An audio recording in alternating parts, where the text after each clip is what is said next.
अच्छा, अभी जो हमारा टॉपिक है वो है symbolism and diagrams for categorical propositions. Categorical propositions हम पढ़ चुके हैं कि उसमें क्या होता है, उसकी 4 फॉर्म्स हैं, AEIOU, AEIO, ठीक है, ये 4 फॉर्म्स हैं। और आपको पता है कि उसमें यूनिवर्सलिटी और पर्टिकुलर और अफर्मेटिव और नेगेटिव, ये 4 किस्म के होते हैं, इनके डिफरेंट किस्म के सबसेट्स हैं। तो इसको समझने से पहले आपको कुछ कॉन्सेप्ट समझना ज़रूरी, जिस तरह की एम्प्टी क्लास की बात होती है, ठीक है। तो एम्प्टी क्लास क्या होती है? एम्प्टी क्लास वो क्लास होती है जिसके अंदर कोई मेंबर नहीं होता है, जिसके मेंबर्स 0 होते हैं। तो उसके लिए आप जो सिंबल इस्तेमाल करते हैं एम्प्टी क्लास के लिए, दैट इज़ 0। ये हम बार बार 0 इस्तेमाल करेंगे। तो जब भी एस, फॉर एग्जाम्पल अगर आता है equation S is equal to 0 means there is no S और इट हैज़ नो मेंबर्स। मतलब एस जो क्लास है आपके पास, एक ग्रुप है, इसके अंदर कोई मेंबर्स नहीं है। तो इसको हम सिम्बॉलिकली एम्प्टी क्लास को ऐसे लिखते हैं, ठीक है। अच्छा, इसके अलावा for example if the letter S designates the class of all satires and the letter P designates the class of all poems. Satires ये कोई पोइम्स की, ये कोई लिटरेचर का कोई टाइप होती है, ठीक है। पोइम्स टाइप की कोई चीज़ होती है, और पोइम्स तो आपको पता है क्या होती हैं, ठीक है। Then the class of all things that are both satires and poems is represented by symbol SP, ठीक है। तो वो तमाम सटायर्स या तो वो तमाम चीज़ें जो सटायर्स भी हैं और जो पोइम्स भी हैं, तो वो दोनों जो है S और P की क्लास में दोनों में मौजूद है। तो उसको हम फिर उस क्लास को हम क्या SP से डिनोट करेंगे, और सिर्फ सटायर्स को S से डिनोट करेंगे और सिर्फ पोइम्स को P से डिनोट करेंगे, ठीक हो गया। और जो उनका the product of the class of all American, the class of all composers is the class of all American composers. अगर एक बंदा अमेरिकन है तो उसकी क्लास S हो गई फॉर एग्जांपल, और वो कंपोजर्स की क्लास है तो वो P हो गई। और अगर कोई ऐसा बंदा है जो कि अमेरिकन भी है और कंपोजर भी है, तो वो फिर उसकी जो क्लास SP बनती है वो हो जाएगी the class of all American composers, वो तमाम कंपोजर्स जो कि अमेरिकन भी हैं, ठीक है। इसी तरह आपको पता है कि आपका जो डिफरेंट प्रपोजिशंस हैं, जिस तरह कि नो SSP, या आपका कौन सा है, नो मीन्स यूनिवर्सल, SSP कोई SB जो है वो P नहीं है, तो आपका यूनिवर्सल अफर्मेटिव है, ठीक है। तो यूनिवर्सल अफर्मेटिव है कि कोई भी S जो है वो P नहीं है, या सॉरी निगेशन, यूनिवर्सल निगेशन है कि कोई SB जो है वो P के अंदर नहीं शामिल। तो इसका मतलब है कि जो S और P का जो कॉम्बिनेशन है या जो इनका जो प्रोडक्ट है इन दो क्लासेस का, वो क्या है, वो एक एम्प्टी क्लास है। क्योंकि S और P जिस जगह पे इकट्ठे होते हैं वहाँ पे कोई मेंबर्स ही नहीं है, ऐसे कोई मेंबर्स नहीं है S के जो P के अंदर और P के जो S के अंदर है। इस वजह से S और P का जो प्रोडक्ट है वो that is going to be empty, SP is equal to 0। सही हो गया। अच्छा देखिए, फिर ये एक और डायग्राम है जिसको आपको समझने की ज़रूरत है। फॉर एग्जांपल आपके पास ये S क्लास का आपके पास सर्कल है, ठीक है। इसके अंदर वो तमाम मेंबर्स हैं जो कि S के मेंबर्स हैं, और ये जो सर्कल है ये P का है, ठीक है, सर्कल। और इसके अंदर तमाम मेंबर्स जो हैं वो P के मेंबर्स हैं। अब ये दोनों जहाँ ओवरलैप हो रहे हैं वो इसको हम SP कहेंगे। ये का product of S and P है। अब इसके अंदर कौन से मेंबर्स होंगे? इसके अंदर वो मेंबर्स होंगे जो कि S के मेंबर्स भी हैं और P के मेंबर्स भी हैं, ठीक हो गया। अच्छा, अब ये जो बाहर का एरिया है ये वाला, ये वो मेंबर्स हैं S के जो कि P के मेंबर्स नहीं है। ये जो है P कॉम्प्लीमेंट है, ठीक है। मतलब ये वो मेंबर्स जो कि P के नहीं है, P से देखिए बाहर है, ये P है ना, इससे बाहर है, तो we write it like this.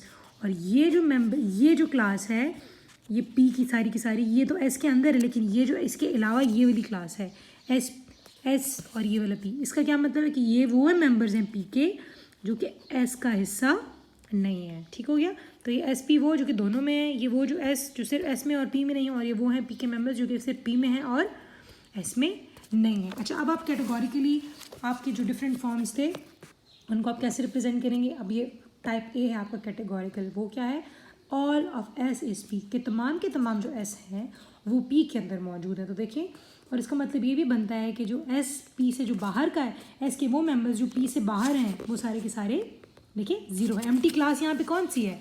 ये भी एम्प्टी क्लास नहीं है। ये नहीं कह रहे कि P के अंदर कोई मेंबर्स नहीं है, या P के सारे S के अंदर है। सिर्फ S के बारे में बात हो रही है कि S के तमाम जो मेंबर्स हैं वो P के अंदर है। तो इसका मतलब है प्रोडक्ट ये वाला है।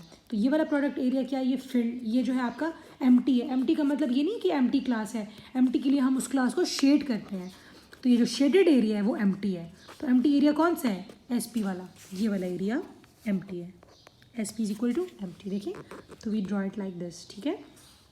Then we have E type of categorical proposition जो कह रहे हैं कि नो SSP, ऐसा S का कोई मेंबर भी नहीं है जो कि P के अंदर है। मतलब कि S का वो वाला जो P के अंदर था वो खाली है।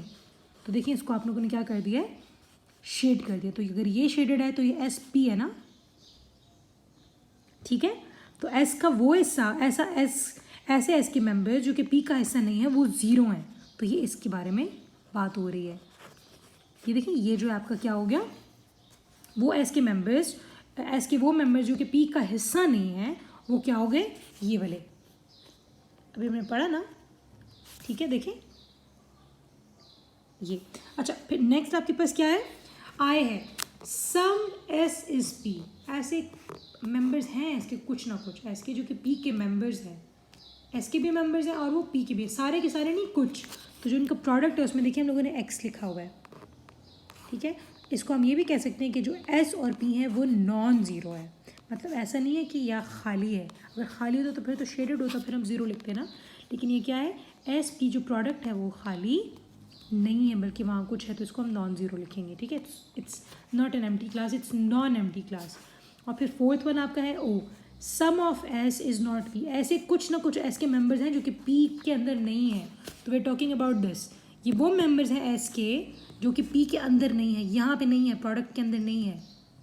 यहाँ पे भी कुछ ना कुछ एस के मेंबर्स हैं, यहाँ पे भी हैं, लेकिन ये इनकी बात हो रही है, इस वाले में इन मेंबर्स की बात हो रही है जो कि एस का हिस्सा है लेकिन पी का हिस्सा नहीं। तो देखिए वो हिस्सा जो कि एस और एस का जो पी के अंदर शामिल नहीं है उसको हम ऐसे लिखते हैं, तो वो नॉन एम्प्टी है, मतलब एम्प्टी नहीं, मतलब इट इज़ नॉन ज़ीरो। तो इस तरह हम जो है इनको एक्सप्लेन करते हैं। और फिर देखिए ये फिर इन्होंने डिफरेंट डायग्राम्स बनाए हुए हैं, ठीक है। अब ये पी के हवाले से, ऑल पी इज़ एस, कि सारे के सारे जो पी है ना वो एस के अंदर है, मतलब वो यहाँ है। और जो पी से, पी का वो हिस्सा जो कि एस से बाहर है वो क्या है, शेडेड है। देखें तो वो हिस्सा पी का जो कि एस से बाहर है वो ज़ीरो है, समझ आ गई। फिर नो पी इज़ एस, ऐसा कोई मेंबर भी नहीं है पी का जो कि एस के अंदर है, मतलब जो ये वाला हिस्सा है ना पी का एस के अंदर वाला वो खाली है। तो देखिए लिखा हुआ है पी एस इज एम्प्टी। और फिर क्या लिखा हुआ है, सम पी इज़ एस, कोई ना कोई पी ऐसे हैं जो कि एस के अंदर मौजूद है। तो देखिए ये पी का वो हिस्सा जो कि एस के साथ लग रहा है प्रोडक्ट है, वहाँ पे इन्होंने सम के लिए एक एक्स की वैल्यू डाल दी है। इसका मतलब एक दो मेंबर्स हैं या कुछ ऐसे हैं मेंबर जो कि पी के एस के अंदर मौजूद हैं। इसका मतलब है पी एस जो है वो एम्प्टी नहीं है, it is non zero. Last one क्या है, there some P is not S, कुछ पी ऐसे हैं जो कि एस नहीं है, मतलब कि वो इधर नहीं है, वो बल्कि बाहर है। तो देखिए पी एस डैश, ये जो पी एस है that is not equal to zero, मतलब ये एम्प्टी नहीं है बल्कि ये फिल्ड है। That is how you do all of this, ठीक हो गया। और फिर इसकी अगर आप सिम्बॉलिक रिप्रेजेंटेशन करें तो आप इस तरह से करेंगे, देखिए ऑल एस एस पी, इसका मतलब एस पी जो एस, ऐसा कोई मेंबर नहीं है एस का जो कि पी के अंदर नहीं है तो वो ज़ीरो है। देखिए जिस तरह हम लोगों ने यहाँ पे किया था, इसकी सिम्बॉलिक रिप्रेजेंटेशन है, ये इसकी सब सिम्बॉलिक रिप्रेजेंटेशन है, ये इसकी सिम्बॉलिक रिप्रेजेंटेशन है और ये इसकी सिम्बॉलिक है, ठीक है। देखिए ये तमाम लिखे हैं आपके सामने, A all S is P dash, या एस पी आप इसको डैश कह देते हैं ना, ठीक है। एस पी के ऊपर आपने छोटा सा साइन लगाया हुआ है, दैट इज़ ज़ीरो, ठीक है। और ये देखें आपको इसका एग्जाम्पल दिया हुआ है। फिर नो एस एस पी, ऐसा कोई एस भी नहीं जो पी के अंदर है, इसका मतलब एस और पी का जो प्रोडक्ट है वो ज़ीरो है। सम एस एस पी, इसका मतलब कुछ ना कुछ एस के ऐसे मेंबर्स हैं जो पी के अंदर है, तो इसका मतलब एस पी का प्रोडक्ट ज़ीरो नहीं है। और फिर क्या लिखो, सम एस इज़ नॉट पी, ऐसे कुछ एसेस हैं जो कि पी के अंदर नहीं है, इसका मतलब है कि कुछ ना कुछ एस के ऐसी चीज़ें हैं जो पी से बाहर है, तो मतलब S P this sign is not is equal to zero, ठीक है। और फिर इसकी एक्सप्लेनेशन दी हुई है जो कि मैंने आपको अभी उर्दू में समझा दिया। तो that's all about the symbolic and diagrammatic representation of categorical propositions.